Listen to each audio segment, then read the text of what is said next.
مولا نے کہا وسلت یہ مجھے زہر دے کے مارے. مولا نے فرمایا وسلت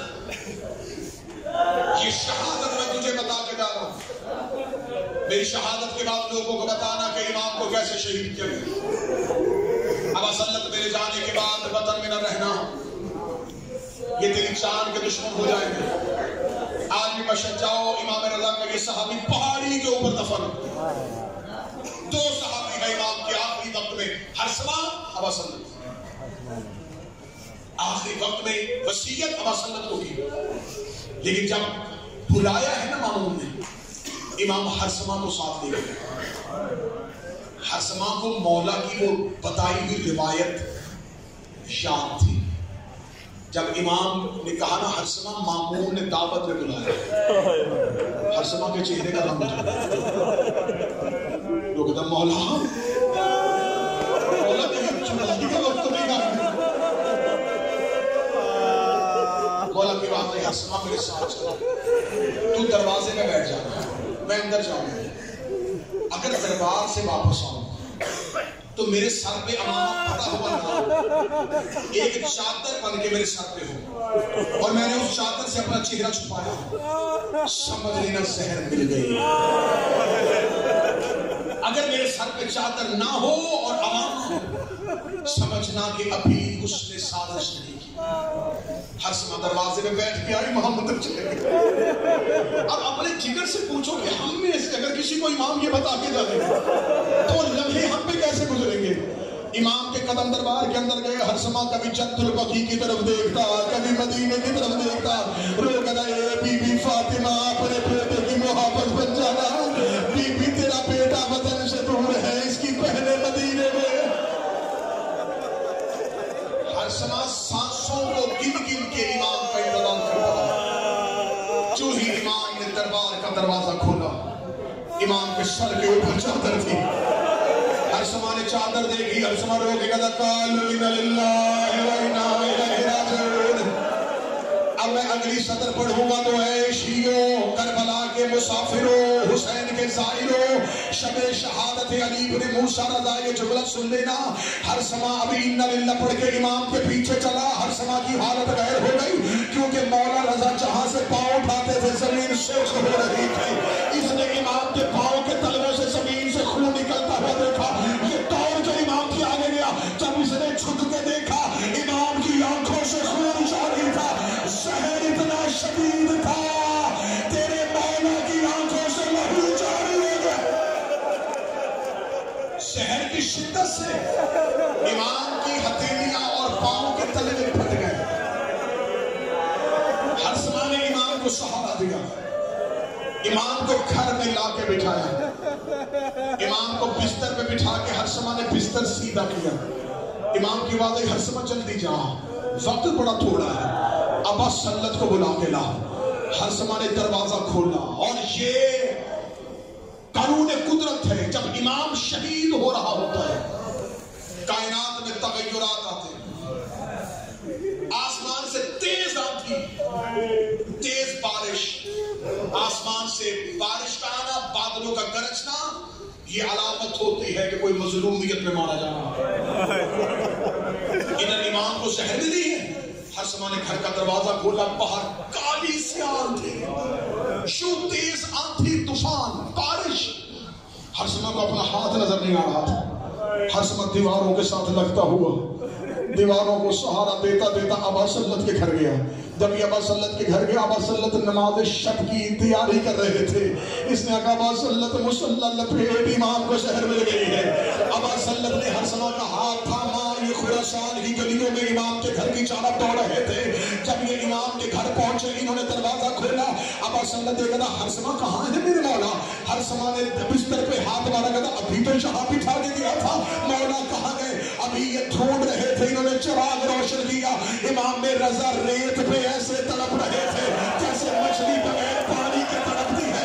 امام کی حالت دیکھی. ابا سلت نے کہا اے مولا, آپ کی یہ حالت کیوں ہو گئی؟ امام روز نے تو بتا, تیرے آنے میں دیر کیوں ہوئی؟ روز نے مولا باہر موسم بڑا خراب ہے, آندھی بڑی تیز ہے, بارش بڑی تیز ہے, مولا ہمیں رستہ نہیں مل رہا تھا. امام روز نے تو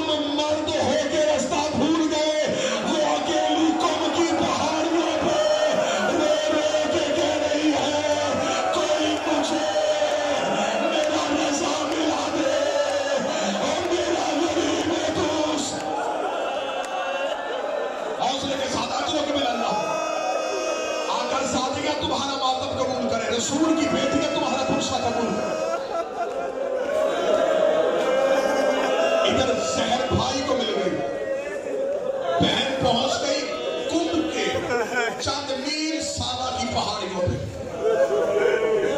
جس سواری پہ چلی وہ سواری مر گئی۔ میں منبر کی تقدس کی قسم کھا کے روایت پڑھنے لگا، رضا کی بہن کو ایک ملاؤن کی آبادی قریب تھی سے خبر ہوئی کہ یہاں پر چند مستورات ہیں اور چند مرد ہیں۔ اسے خبر ہوئی کہ یہ موسیٰ کاظم کی اولاد ہے، یہ پانی میں زہر ملا کے لے گیا۔ ادھر بھائی کو زہر ملے گی، ادھر صحابہ کی پہاڑی پر بہن کو زہر ملے گی۔ زہر سے شہیدہ ہوئی ہے رضا کی بہن، ادھر سواری مر چکی تھی اور بی بی کم کے قریب تھی۔ کم شیعوں کا شہر تھا، موسیٰ ابن خضرج ان کا سردار تھا۔ اسے خبر ہوئی کہ مولا رضا کی بہن نے ایک قافلہ لے کے آ رہی ہے۔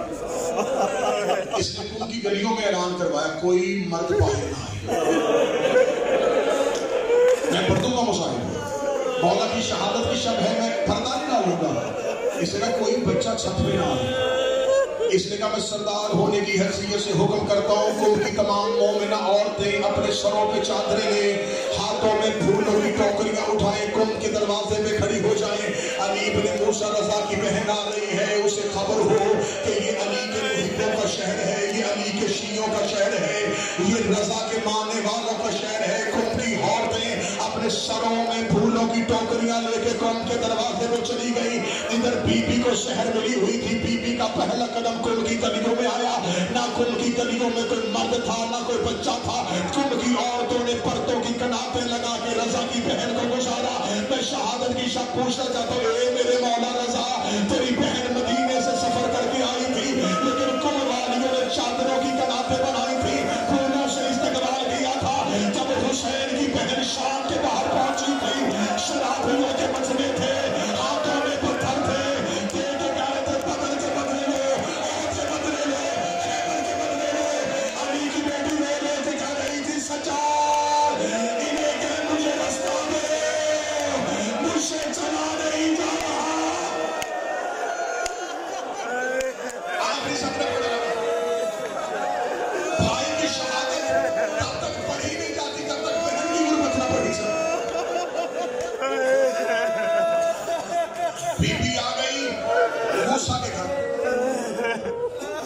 اس نے آج بھی کم میں جو زیارت کر کے آگوا ہے، بی بی کے حرم سے چند قدم کے فاصلے میں بیٹھ ہوں، جہاں سلطنت بی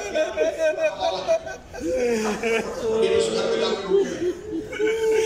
علیحدہ کمرہ شہزادی کے لیے خالی کیا گیا، یہاں بیٹھی ہے موسیٰ کاظم کی بیٹی۔ کم کی عورتیں آتی، بی بی سے ملتی، جو بھی کم کی عورت آتی، شہزادی آپ کی طبیعت کیسی ہے؟ ہمیں خبر ہوئی تھی سفر کی وجہ سے پھر وہ کہتے میری طبیعت چھوڑو، مجھے بتاؤ تمہارے پاس کوئی رضا کی خبر ہے؟ اپنے گھر جا کے اپنے مردوں سے پوچھنا تمہیں کوئی رضا کی خبر ہو، میرا بھائی رضا کہاں ہے؟ میں اپنے بھائی سے ملنے کے لیے بڑی ترس رہی ہوں، میں نے 14 سال پاپے کے بغیر گزارے، میرا پاپا بغداد میں قید تھا، مجھے رضا نے باپ بن کے پالا تھا، میں رضا کا باپ کی طرح پیار کرتی ہوں، کوئی مجھے میرا رضا ملا دے۔ ایک ایک بی بی جاتی باہر نکل کے موسیٰ سے کہتی، ہم بی بی سے جو بھی بات کرتے ہیں وہ سب رضا کی بات کرتی ہے۔ ایک دن ایک مستور بی بی کے سامنے بیٹھی تھی، بی بی نے کہا تجھے میرے رضا کی کوئی خبر ہے؟ اس کے گود میں چھوٹی سی بچی تھی، وہ اٹھ کے کھڑی کہتی اماں یہ کس رضا کی بات کر رہی ہے؟ اس کی تو نہیں جسے چند